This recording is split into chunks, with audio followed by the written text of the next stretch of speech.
Pasamos ahora a la primera exponente de este foro, que es Silvina Hernández. Ella es activista en defensa de los derechos humanos, fundó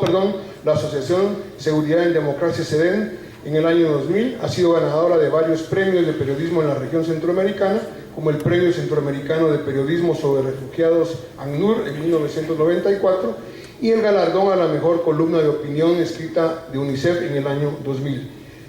Silvina Hernández nos hablará precisamente sobre el control sobre los sistemas de inteligencia desde una perspectiva ciudadana.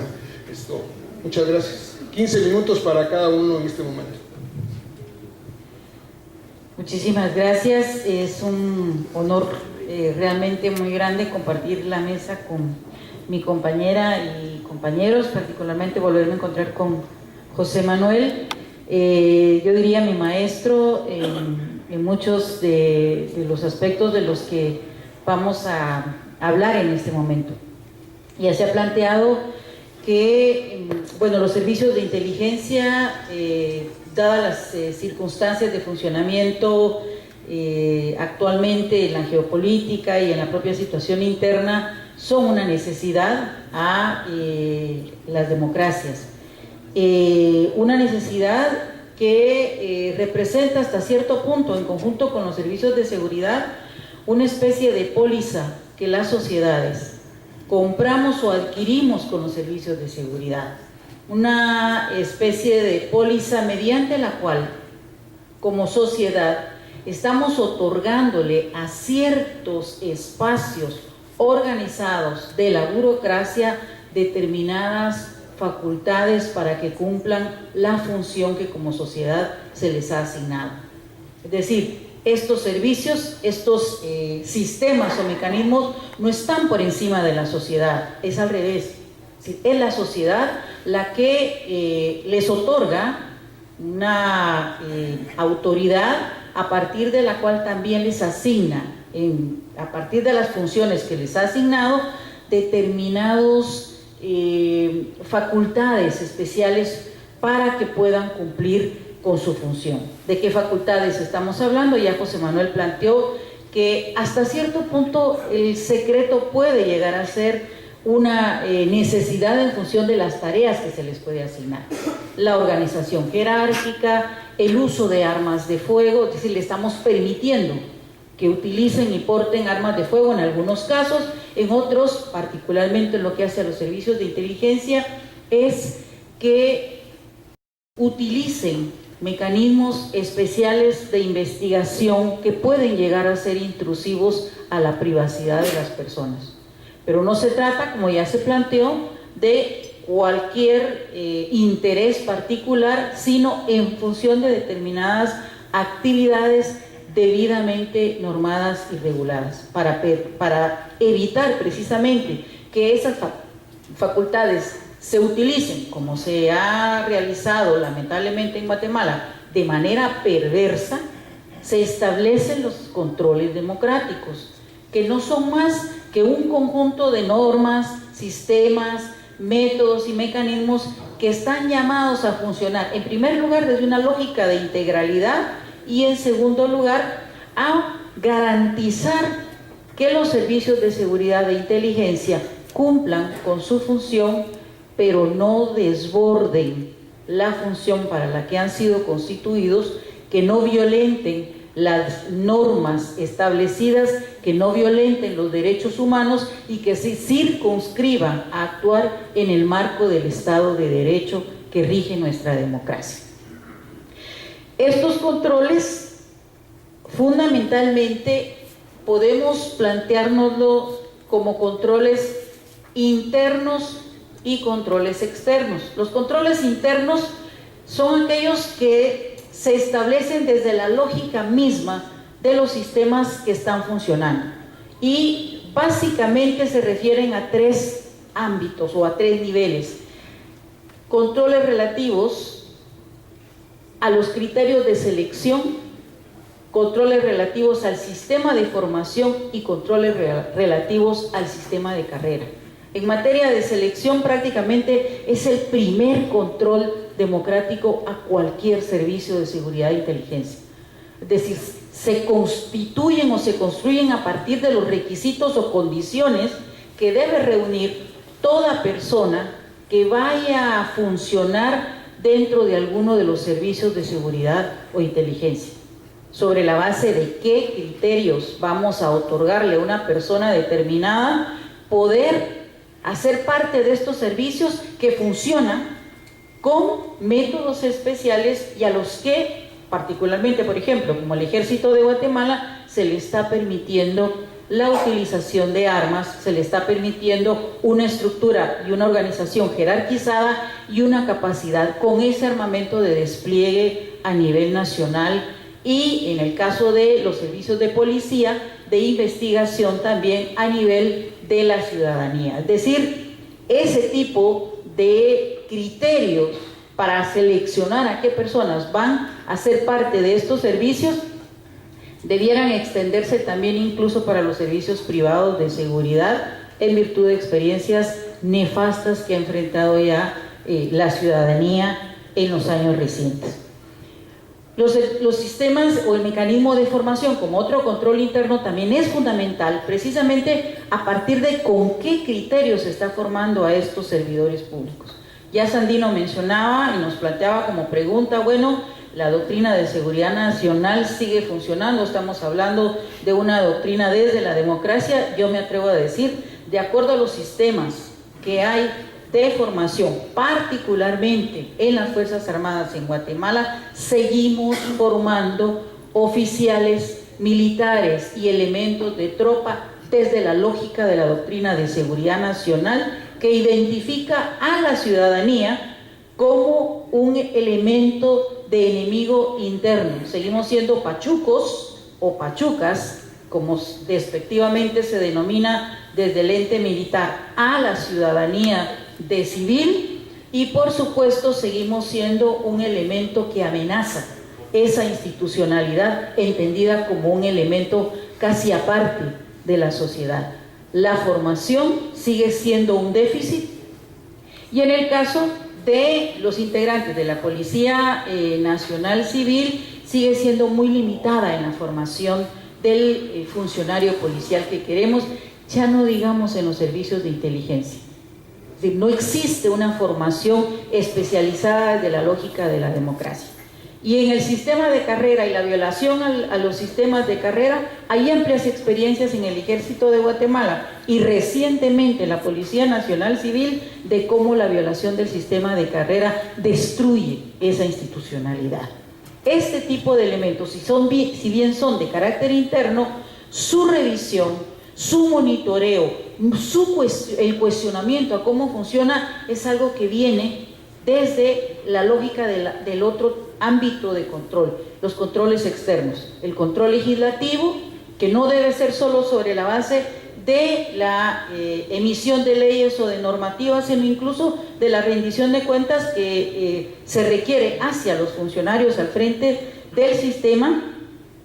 El control judicial, que no se reduce solamente al otorgamiento de los permisos de revisión o lo de utilización de mecanismos intrusivos, sino también a la persecución penal de aquellos funcionarios que violan la ley o que, aprovechándose de la posición en la que se encuentran, abusan de las facultades que les han sido otorgadas, y por supuesto el control social ejercido por la ciudadanía en dos niveles. Fundamentalmente lo que significa la prensa y el ejercicio de la investigación periodística, que permite sacar a luz aspectos de mal funcionamiento, de comisión de abusos, de corrupción en el funcionamiento de estos servicios. Para mencionar algunos casos, desde lo que fue la investigación que realizó el periódico a partir del asesinato, por ejemplo, de Edgar Ordóñez Porta, o del caso que aquí amarra a los dos, la actividad ciudadana y la investigación periodística, por ejemplo, en el asesinato de Mirna Mac, que nos lleva a la identificación de una unidad de inteligencia en el Estado Mayor Presidencial como responsable en estos casos. El caso también de la investigación sobre la ejecución extrajudicial del obispo Juan Gerardi. Y yo me atrevería más recientemente a plantear las valiosas investigaciones que ha reportado, por ejemplo, Luis Ángel Saz, que ha puesto al descubierto mecanismos indebidos y maneras inadecuadas de utilización de recursos de los servicios de seguridad en el caso del Ministerio de Gobernación, concretamente a partir de la llegada de Enrique Degenhardt a la conducción del Ministerio de Gobernación. Es decir, la actividad de la prensa nos permite identificar una serie de aspectos de funcionamiento, en este caso indebido, y que permite a la ciudadanía darse cuenta de esa circunstancia, pero también organizaciones sociales, como quienes integran el FOS, o personas en lo individual que hacen parte del FOS, o ciudadanas y ciudadanos que se percatan de la comisión de un abuso y que plantean denuncias ante la Procuraduría de Derechos Humanos, ante los propios entes de investigación o responsables de la persecución penal, que permite darse cuenta precisamente de la violación de esos aspectos que en teoría contiene, por ejemplo, la Ley Marco del Sistema Nacional de Seguridad, o elementos contenidos en la propia Constitución Política de la República, que están siendo hoy día todavía violentados por personas a las que les hemos otorgado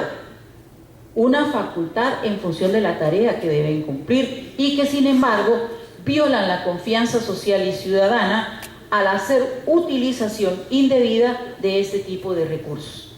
Se plantea, por ejemplo, y se ha denunciado a lo largo de los últimos 10 o 12 años aproximadamente, de la pretensión y en algunos casos de la utilización de oficinas en la Presidencia de la República desde la propia Secretaría de Asuntos Administrativos de Seguridad, que para empezar en su ley orgánica no tiene esas facultades. No puede realizar ni hacer inteligencia, mucho menos hacer investigación, y que sin embargo, particularmente en el actual gobierno, ha sido señalada de llevar a cabo acciones de inteligencia que son intrusivas a la privacidad de periodistas, de líderes políticos de oposición, de líderes sociales, de ciudadanas y de ciudadanos, y de jueces, incluso, sí, de personas del sistema judicial. Nos atreveríamos a considerar incluso algunos miembros del cuerpo diplomático que están siendo vigilados desde una oficina que tiene por función única y exclusivamente cuidar la seguridad del presidente de la República, el vicepresidente, sus familias y los expresidentes en Guatemala. Lamentablemente, a partir de denuncias sobre esta circunstancia, la Procuraduría de Derechos Humanos, por ejemplo, ha puesto a disposición del ente de persecución penal investigaciones sobre las denuncias que se han recibido. Las personas que han presentado estas denuncias han vuelto a denunciar ser sujetas de amenazas, ser sujetas de persecución y ser sujetas de investigación, precisamente por haber ejercido un derecho y una responsabilidad ciudadana de plantear, en este caso, la violación a la ley por parte de un servicio o una unidad de inteligencia. De nuevo estamos ante las puertas a partir de varios indicios y sospechas, de un funcionamiento coordinado de varias unidades de investigación, servicios de inteligencia dentro del propio Ministerio de Gobernación, que de acuerdo a las informaciones más recientes, se ha planteado que se ha constituido una especie de entente que aglutina a varias unidades de investigación e inteligencia dirigidas desde el propio Ministerio de Gobernación, que se autodenominan el C5 y que en este momento está haciendo investigación por la vía de control telefónico, de intervención telefónica sin control judicial, de líderes de organizaciones sociales, periodistas y opositores políticos al régimen en este momento. De manera que ha las y los diputados aquí presentes con ocasión de la eventual interpelación al actual ministro de Gobernación. Valía la pena preguntarle acerca efectivamente de esta estructura. ¿Qué es? ¿Cómo funciona? ¿Qué fines pretende llevar a cabo? Y por supuesto, ¿en qué ley se ampara la constitución del ente llamado C5 en Guatemala? Muchas gracias.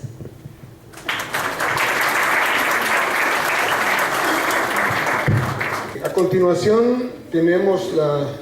participación de Carmen Rosa de León Escribano. Es licenciada en Sociología y Antropología por la Universidad Complutense de Madrid. Posee una maestría en Sociología del Derecho de Iberoamérica. Es consultora en temas de sociedad civil, seguridad ciudadana, relaciones civiles militares y poder local. Ha sido directora del Instituto de Enseñanza para el Desarrollo Sostenible y EPADES. Ha participado tanto en el sector público como en lo social en actividades como la Asamblea de la Sociedad Civil ante la Mesa de Negociación de los Acuerdos de Paz e instituciones como el Consejo Asesor de Seguridad y la Comisión Nacional para la Reforma y la Política de Drogas. Ella tendrá a bien hablarnos sobre la evolución de la inteligencia en la institucionalidad estatal.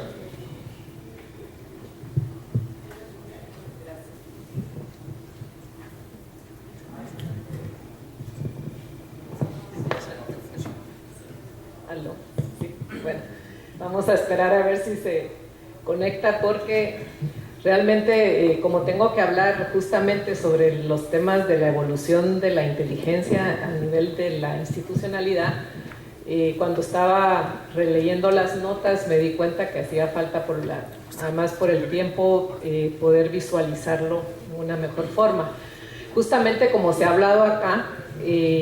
la inteligencia va a depender del modelo de seguridad que tiene un país. Y en ese sentido, si hablamos antes de los acuerdos de paz, pues evidentemente estábamos en el marco de la doctrina de seguridad nacional, que tenía como objetivo el control del ciudadano para defender al Estado de cualquier pensamiento o acción que fuera a atentar contra el Estado. Y por eso las preguntas básicas cuando uno o las preguntas básicas que uno puede hacerse en materia de la inteligencia es ¿cuál es el objetivo de esa inteligencia? O sea, ¿qué es lo que queremos averiguar? Queremos averiguar qué hacen los ciudadanos, qué hablan, qué dicen, y eso nos lleva definitivamente a un modelo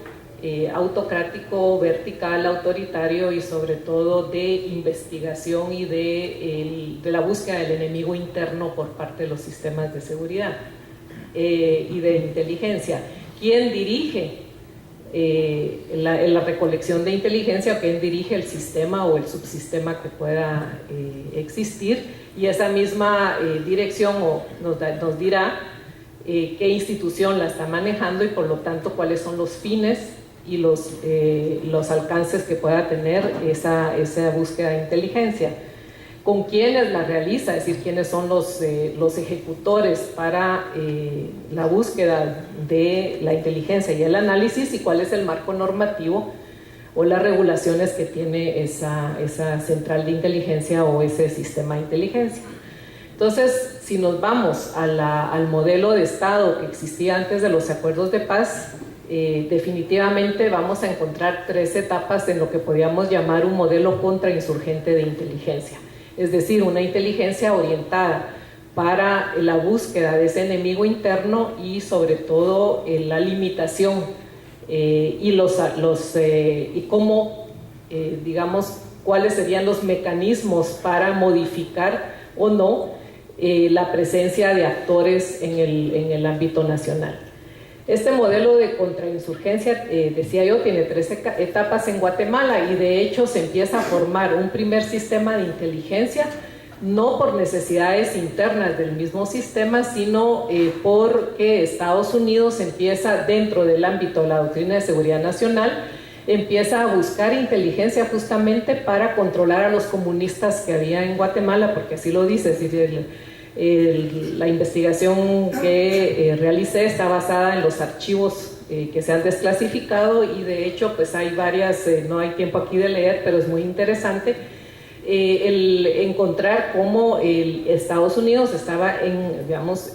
orientando a la búsqueda de inteligencia para controlar sobre todo a las comunistas que podían existir en ese momento en Guatemala. De hecho, pues como dice determinadas categorías de personas que deberían ser neutralizadas a través de una acción ejecutiva. O sea, ese era el objetivo de la inteligencia. Entonces, digamos, esa primera etapa realmente eran instrucciones que daba Estados Unidos utilizando a sus operadores nacionales para utilizar sobre todo al ejército en esa búsqueda de información. Tenemos una segunda etapa donde ya empiezan en el 68 a formarse estructuras básicas de ya con formación y capacitación, porque al final también el uso de la inteligencia se estaba extendiendo, sobre todo porque para ellos los comunistas seguían creciendo a nivel nacional, entonces necesitaban más controles, y entonces empieza realmente a generarse pues toda una actividad para formación de cuadros nacionales, sin embargo siempre bajo las instrucciones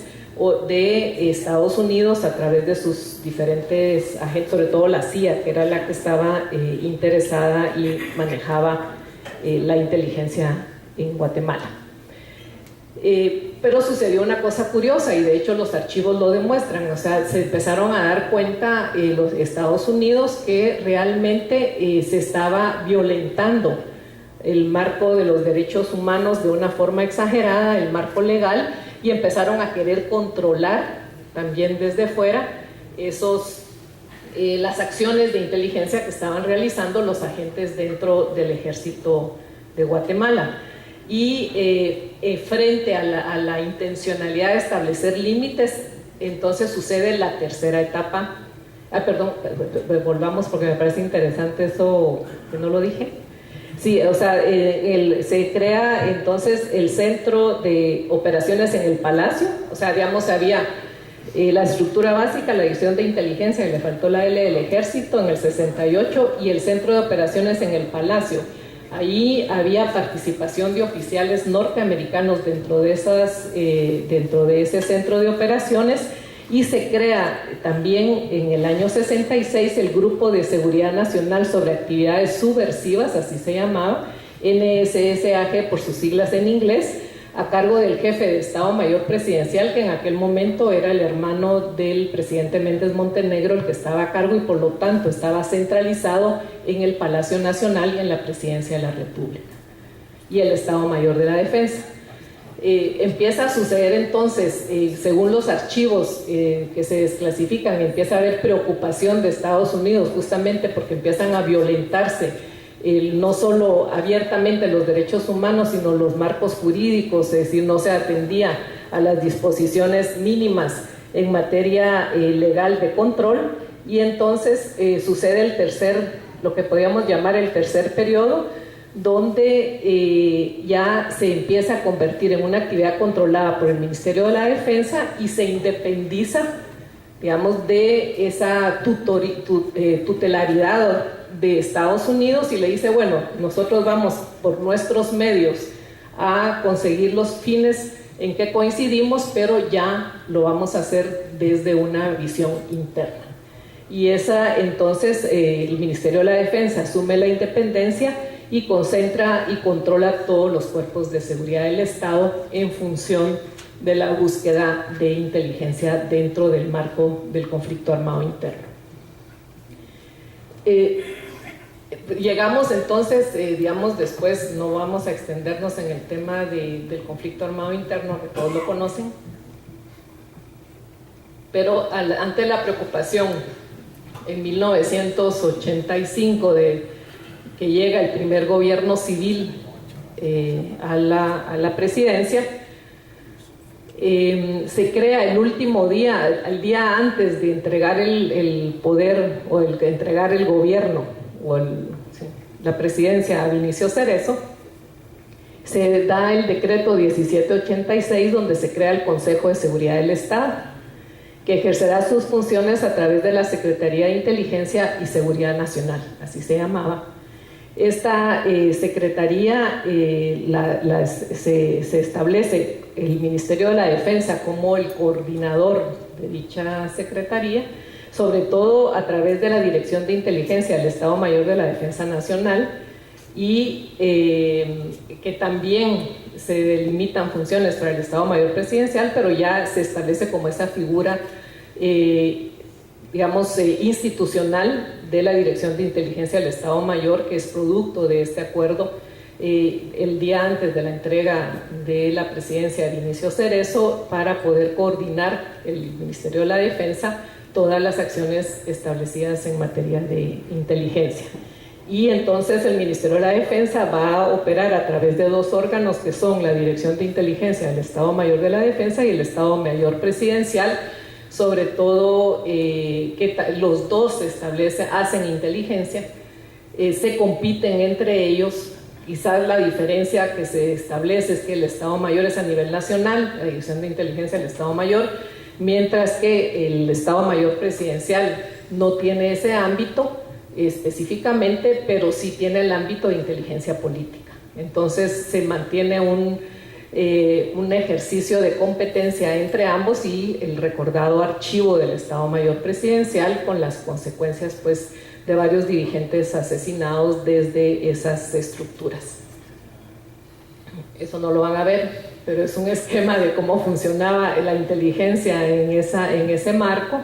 donde es la Dirección de Inteligencia de dos la que realmente recibe la información desde la Policía Nacional y sus dependencias, el mismo Ministerio de Gobernación, Migración, Policía y Guardia de Hacienda, que también entregaban inteligencia directamente. Hay una coordinación con el Estado Mayor, o sea, una línea jerárquica con el Estado Mayor de la Defensa, y sí un intercambio, digamos, de información con el Estado Mayor Presidencial, que tenía cierta autonomía sobre el sistema. Igualmente aglutinaba la información de los diferentes dependencias del Estado y otros ministerios, es decir, incluso tenía información de la agencia tributaria, de las licencias, de las placas de los vehículos, y realmente controlaba absolutamente todas las bases informáticas que existían en el ámbito del Estado. Pasamos entonces, digamos, esta es la situación cuando llegamos a los acuerdos de paz. Y ahí es otra vez volviendo a la lógica inicial que se planteaba, es decir, si es lo que buscamos es la seguridad del Estado, entonces vamos a ir a la búsqueda del control del ciudadano. Los acuerdos de paz plantean entonces un nuevo paradigma en materia de seguridad, donde es la persona humana el centro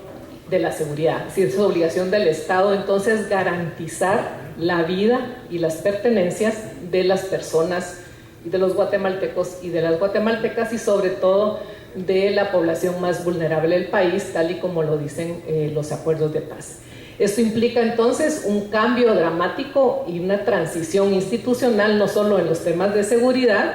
implica una reforma al sector seguridad, que todavía estamos medio acudiendo a ella, pero también implica entonces un cambio en la orientación de la inteligencia, porque es una inteligencia no para controlar al ciudadano, sino va a ser una inteligencia para defender al ciudadano, buscar cómo satisfacer las necesidades del ciudadano y cómo garantizar su vida a través de la búsqueda de inteligencia para prevenir las acciones que puedan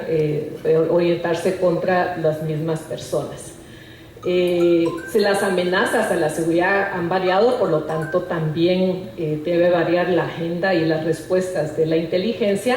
y el surgimiento del concepto de seguridad humana pues es parte de eso, de estar libre de necesidades y libres del miedo, que es lo que va a orientar los nuevos marcos de seguridad democrática a nivel nacional e internacional. Yo digo que esto lo pasamos porque no sé cuánto me queda ya 2 minutos, entonces ya la parte conceptual de hacia dónde debe ir la seguridad, pues esto lo podemos pasar, y como esto que hablamos de cómo las nuevas vulnerabilidades. Entonces vamos a pasar a cómo se hace esa transición entonces hacia nuevos modelos de inteligencia. Los acuerdos de paz son muy claros en que marcan cuáles son las pautas básicas de hacia dónde dirigir esa nueva estructura institucional de la inteligencia. Y debemos decir que en este caso el papel que el CAS, el Consejo Asesor de Seguridad, jugó en su momento ha sido fundamental para la creación de la Ley Marco del Sistema Nacional de Seguridad. ¿Por qué? Porque justamente cuando nos reunimos los primeros consejeros del CAS, dijimos, bueno, ¿qué tenemos que hacer? No vamos a, o sea, no somos parte del sistema ni del gobierno, pero lo que sí podemos es ver cómo se plasma ese nuevo concepto de seguridad a nivel de una nueva estructura de la institucionalidad. Y ahí justamente lo que se hablaba, buscar cómo se hacen pesos, contrapesos y controles dentro de aquellos que tienen la obligación de buscar inteligencia para resolver los problemas de los ciudadanos, que debería ser el paradigma del nuevo modelo de seguridad. Entonces, de esta nueva estructura sería el Sistema Nacional de Seguridad, que fue lo que se da como en el marco de la Ley Marco del Sistema Nacional de Seguridad. Se crea el Consejo Nacional de Seguridad, cuyo objetivo es justamente definir esos riesgos y amenazas para la seguridad de los guatemaltecos y guatemaltecas. Y ahí cuando hablamos de sistema de inteligencia, colocamos justamente un subsistema. Dijimos, bueno, esto, ¿cómo hacer para que no haya una agencia, digamos, como existía anteriormente, que el Ministerio de la Defensa y la Dirección de Inteligencia era la que aglutinaba absolutamente todo el control y toda la información? ¿Cómo podemos hacer para que exista un peso y contrapeso? Ahí es donde se genera el subsistema de inteligencia, se le da el control a lo que se conocía como inteligencia estratégica, que es lo que antes era la SAE y luego se convierte en la CIE, y justamente coordinar en función de esa visión estratégica del Consejo Nacional de Seguridad y del sistema, recibir y coordinar los otros dos subsistemas, que serían la Dirección General de Inteligencia Civil a cargo del Ministerio de Gobernación y la Dirección de Inteligencia en el Estado Mayor de la Defensa Nacional. Esta sería la nueva estructura.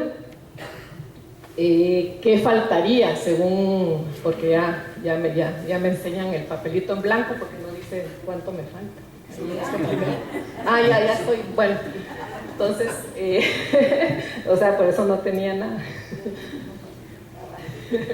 Entonces, ¿qué faltaría, digamos, en eso? No voy a repetir porque ya Iduvina se me adelantó en qué está pasando con los sistemas de inteligencia ahora, porque justamente cuál es el marco de la DIGICI, cuál era su objetivo, que era justamente la recuperación de inteligencia para combatir la criminalidad y para prevenir la inseguridad de los guatemaltecos. El Estado Mayor de la Defensa, pues, o la Dirección de Inteligencia, tendría que orientarse hacia la defensa externa. Debemos decir que hay un intento impulsado aparentemente por la CIE o dentro de este subsistema, que quiere cambiar la Ley Marco del Sistema Nacional de Seguridad para darle capacidad al Ejército para realizar operaciones encubiertas, cosa que se había ya eliminado dentro de la Ley Marco, porque eso solo corresponde a la Dirección General de Inteligencia Civil hacer este tipo de tareas. Y algo se me olvidó, pero lo voy a seguir diciendo. Entonces, digamos, ya estamos como el peligro de empezar otra vez a mezclar los límites de cuáles son las actuaciones en cada una de las instituciones. El Consejo Asesor de Seguridad, que lo mató Otto Pérez Molina, lo dejó en el limbo. Creo que es muy importante recuperarlo, porque dentro de los acuerdos de paz se establecía que el Consejo Asesor de Seguridad es justamente esa la presencia de diferentes sectores de la sociedad que pueden orientar esa seguridad democrática para saber cuál es el efecto de las políticas públicas en materia de seguridad ciudadana. La ley que establezca modalidades de supervisión a los organismos de inteligencia. Entonces, o sea, tenemos un sistema de inteligencia, no tenemos límites, no está definido. ¿Quién controla? ¿Quién controla la DIGICI? ¿Quién controla a la Dirección de Inteligencia del Estado Mayor de la Defensa? Existe un supervisor o un control interno del mismo Consejo Nacional de Seguridad, pero no hay controles externos en una acción que puede invadir. O sea, es muy fácil invadir. ¿Cuál es la privacidad cuáles son los límites democráticos del ciudadano y hasta dónde deben llegar, quién está supervisando eso, quién está poniendo los límites y quién está realmente estableciendo dónde existen abusos en materia de inteligencia, con las respectivas sanciones, que es también lo que falta, la tipificación del delito de aquellos que transgreden el uso de la inteligencia para fines que no son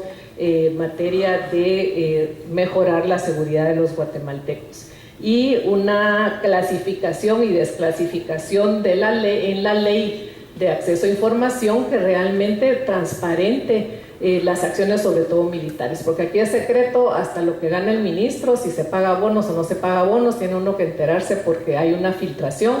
si resulta que todos reciben bonos, o sea, al final aquí es secreto todo lo militar sin tener una clasificación adecuada de hasta dónde, qué es lo que es secreto, como decía José Manuel al principio, es decir, qué es lo secreto o qué es lo que no se puede decir públicamente, pero es lo mínimo,